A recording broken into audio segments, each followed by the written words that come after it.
All right, we are two Solo Women RVers. I'm Jen Hawk, and I'm with Terry Baker. And today we're having a conversation about how we got here. And if you missed our past conversation, it was about our rigs and why we chose them. I'll go ahead and start with a little background for me.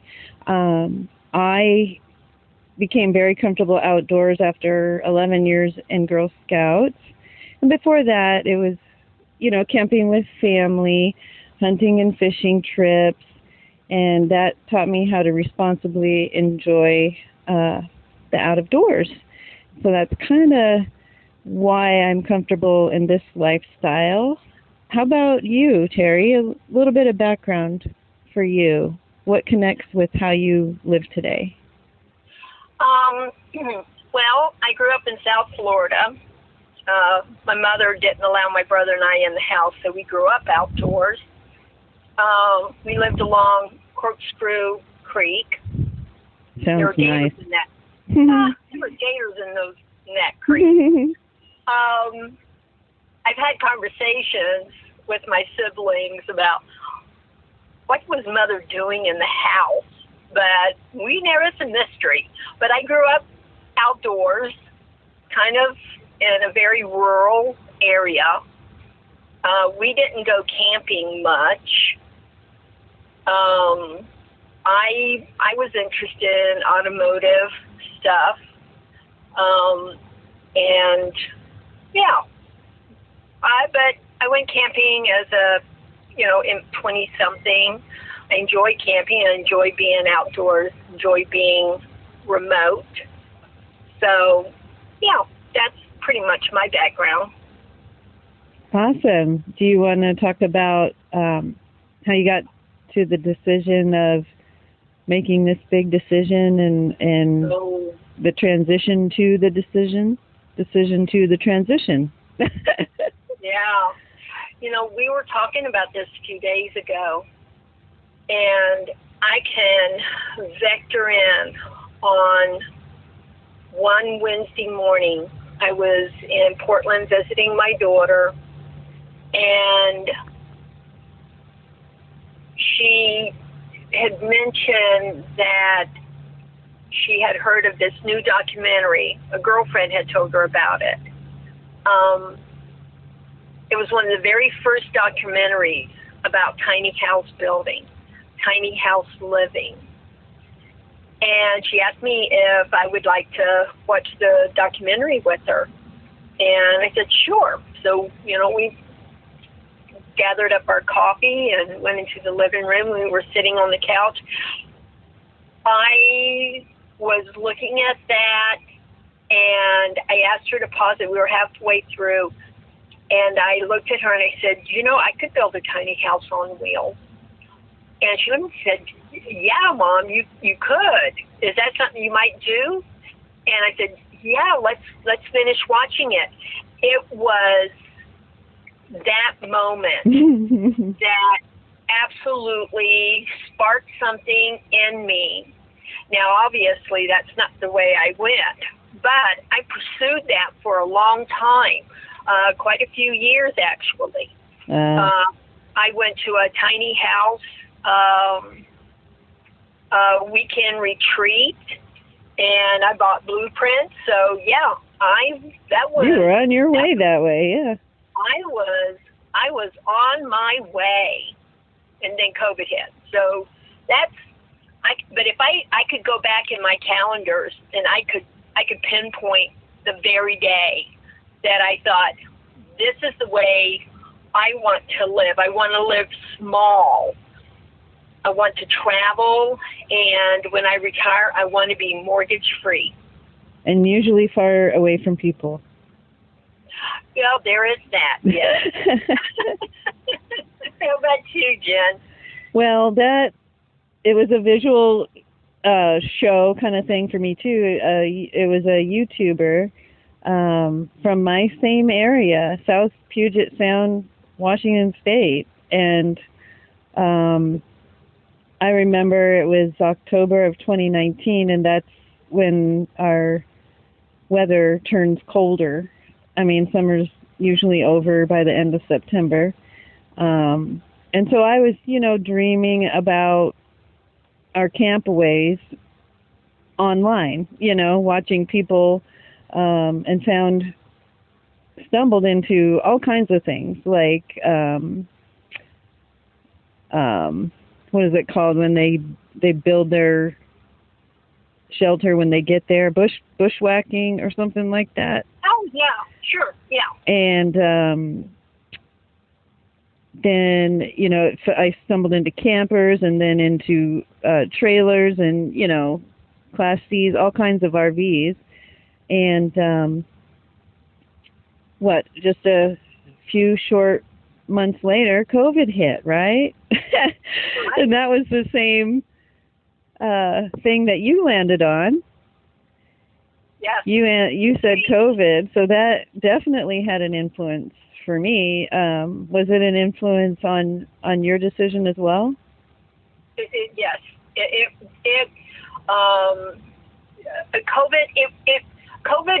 COVID was the thing, but I'm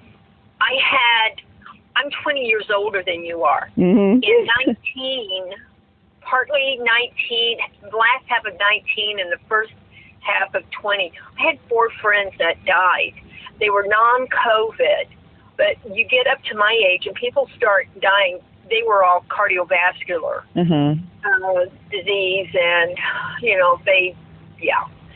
And and then basically our school. I was a teacher, and our school was trying to get us back into the classroom, and they came out with some mitigation protocols, and one of the protocols was just a flat-out lie. And I just thought, you know what? I'm 65 years old, and these people don't give a diddly squat about me. And you aren't guaranteed tomorrow.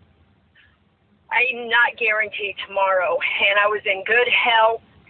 And I remember, I don't know exactly in the frame, but it was before school started, so it must have been early August, maybe July, end of July of 2020, and I called my union rep, and I started making phone calls and realized, you know what, I can bail right now.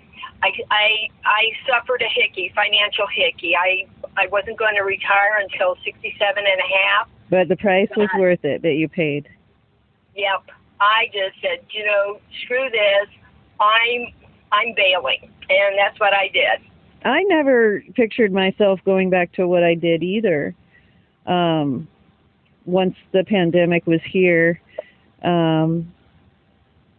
I worked face-to-face with people, a medical industry. I picked that industry because I was not in the face of MRSA, AIDS, SARS. Right. So, when you're dealing with eyes, as far as, maybe conjunctivitis or something like that, that's the worst, pink eye, That's the worst thing we run across. So this was, people can just breathe on you, no thanks. So even when they were calling me back, I was pushing back, kind of like you did. I was saying no. Hairdressers, nail technicians, tattoo artists, they're not going back to work. I'll go back to work when they're going back to work. Yeah. And that was about May, June of 2020.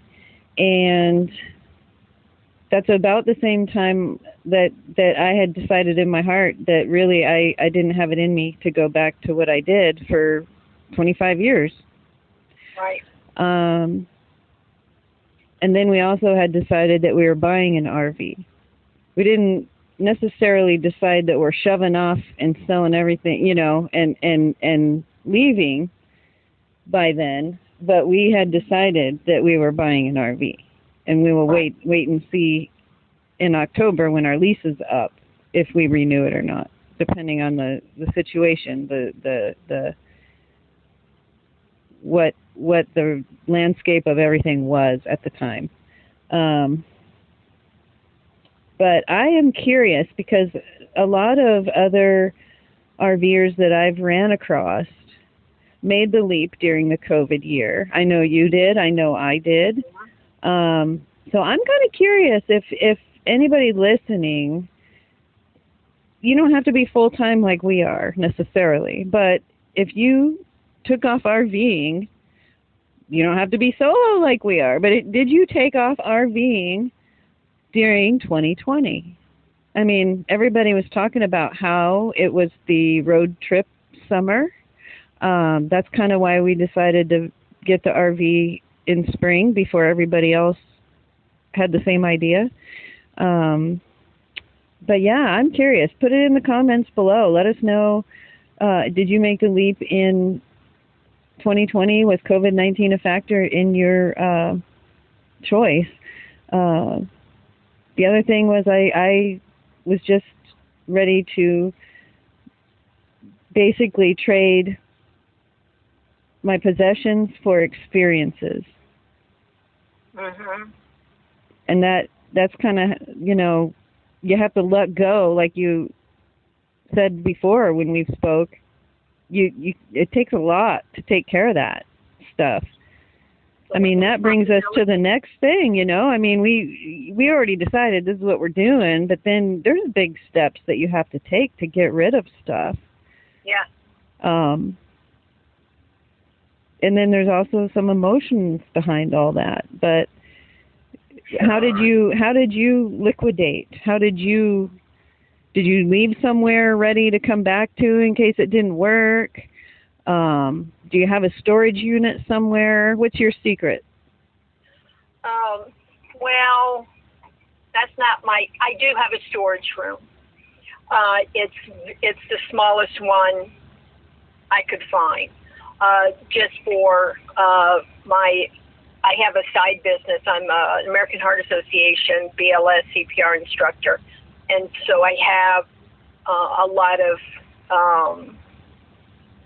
mannequins, CPR mannequins. I have very nice equipment, and so I have it in storage. Teaching CPR might be something I go back to, but being on the road, I haven't. It just hasn't been a thing. But I'm hopeful. I have enough equipment with me. I can teach a small class, but that's beside the point. I had a very large. When I was that Wednesday morning having coffee with my daughter, watching that documentary about tiny houses, I had a very large storage room. I raised 3 children. I had a big house, big kitchen. Had lots of friends. I had parties. I throw parties. You accumulate a lot, you know? I accumulated a lot, and and I'm not much of a juggler, but yeah, I juggled a lot. You like to entertain, but well, it was part of our lifestyle, part of our business, and you know, and growing children and exposing them to all kinds of stuff. So I did. You had one heck of a yard sale, or what? No, I pretty much I've been storing this stuff, and it was memories. It was a life that my marriage had ended. I'd gone back to work, and I moved my life, and that big part of my life, which is about 23 years, into this big storage room. I did not go into it. I don't know that I went to it. It would go 2 years before I would go and visit it. Wow. I was busy. I had some significant paradigm shifts in my life, and so I kept myself really busy. I came across an article, and I look at, I read a lot, but I also watch documentaries and listen to podcasts, and something came across my desktop, and it was an article. I believe I read it, and it was, the things that you love, you honor them by taking care of them. In the process, in the early time of my life,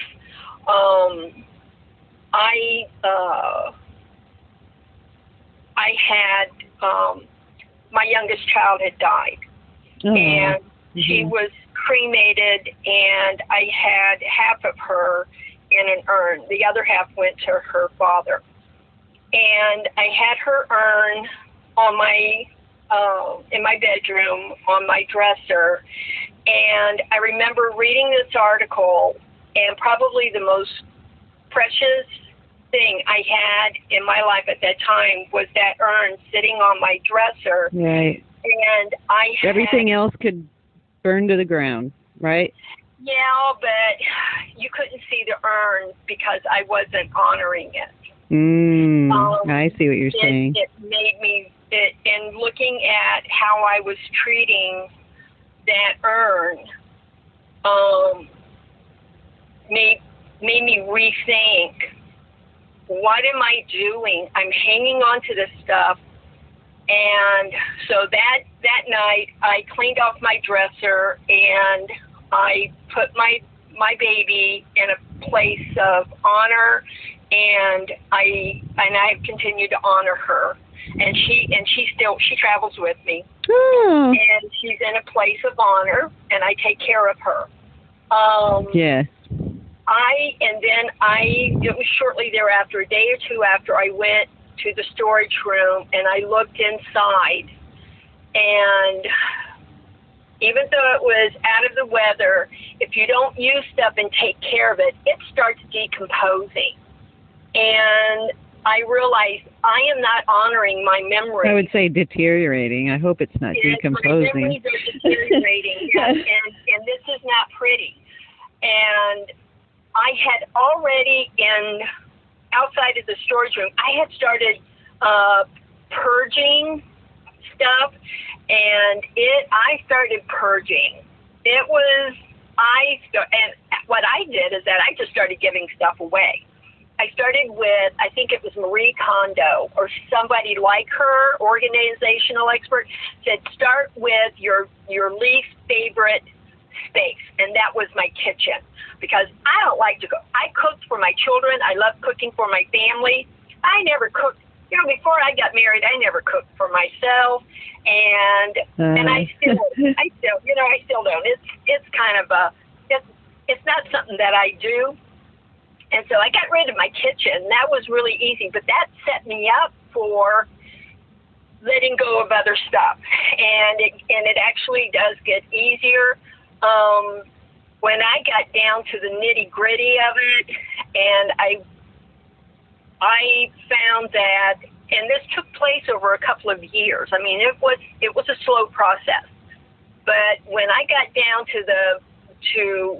I've got a smaller storage room. It had been a year since I'd gone in there. I said, you know what? There's nothing in there, that I've been living without it, and I'm not going to look at it anymore. So I put it in the back of my truck, and I took it to the dump. Because that could be gas money every month. Oh, yeah, but it's, when you're hanging on, the money doesn't, it's not even, you don't even think about the money. At least I didn't think about the money. Not that I couldn't have used the money, because I am not wealthy by any stretch of the imagination. But you needed to rip it off like a Band-Aid? Is that what it was? I ripped it off like a Band-Aid. I simply did. And I haven't looked back. And when I took 3 truck beds full. And I took that last and swept out that storage room. I have to tell you, I just felt like I was flying. My feet were off the ground. All that weight was Yeah. off. Okay. And I won't go back.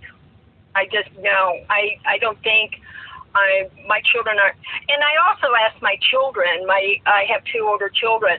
Would you guys want any of this stuff? And I wish that they had like hem and hawed or something, but they didn't even hem and haw. They just said, no, Mom, we don't want any of your things. And so what am I going to do with them? Well, how'd that make you feel when they said, nah, all these things that you've held so sacred, you know? They were sacred to me. They weren't important to anyone else. Yeah. And I thought, okay, well, that gave me something to think about over the following years. Well, thank goodness you didn't hold on to it for 20 more years. My children are going to have to get rid of anything. When I go, they're going to be amazed. Mom didn't leave anything. Well, Jen, your turn. I was a lot slower. Let's say that. I was a lot slower as far as getting rid of things. A little more, let's say, careful might be the word. But we started with selling things first. We want to liquidate all of our money, you know, as much as we can back to throw it into this lifestyle. We started listing things on Facebook Marketplace. Some days we were, you know, alternating, leaving the house, going and meeting people in the public parking lot to sell items. If it was bigger than anything we wanted to drag down the stairs to the parking lot, then we let them come and get it themselves. But then we, you know, after that, what was left, we would think of, hey, maybe so-and-so might want that. So then we would just offer it if we couldn't sell it, and it was still too big to get down the stairs. We'd just give it away. And then I don't know how many trips to the thrift store of donations. And during COVID days, it was crazy. The parking lot line went all the way around. But yeah, you know, I offered things to family. I can't say I don't have things stashed places. I'm not paying for a physical storage unit.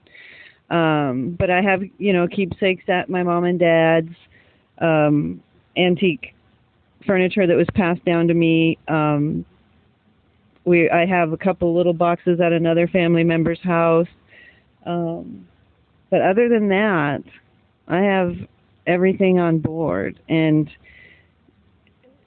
at first I was a little scared about that, you know, how safe is it on board?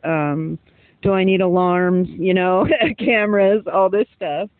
But as far as the stuff, I'm sentimental, so I would keep a lot of things. Like I have huge scrapbooks and stuff like that. And I just started scanning all the papers, all the important documents, anything that I needed, like a letter or whatever, a card that I appreciated from a family member that isn't even living, you know. I scanned all those things, photos, papers, anything that would fit in the scanner. And just think of it like a copy machine, you know. I would spend hours and hours, and then it would go right into the shredder. It was a system. I would say, okay, I'm going to do it an hour or two each day, you know. I did such a great job that my husband said, okay, I want you to scan mine now. And I'm like, well, wait a minute. Wait. Wait a minute. You're going to pay me for this. This is work. You don't understand. I have to think ahead. I keep the thing going. Sometimes it would beep at me that it was getting too hot, and it made me pause. Same with the shredder. But then we looked at what we spend every month. You know, we were able to get out of rent come October. We were able to get out of a power bill. We never paid for cable, ever, unless it was included in rent. But we never went and got our own cable. We just always used our phones. And then I had a car and a car loan, sold the car, paid off the loan. Dustin had a vehicle, sold that, but he owned it outright. There was no money owed on it. But yeah, getting out of the residual month-to-month bills, other than our cell phone, we were able to have a little nest egg. And I also, you know, that was able to, you know, sustain us for quite a while, on top of other cash flows, but that's a different conversation.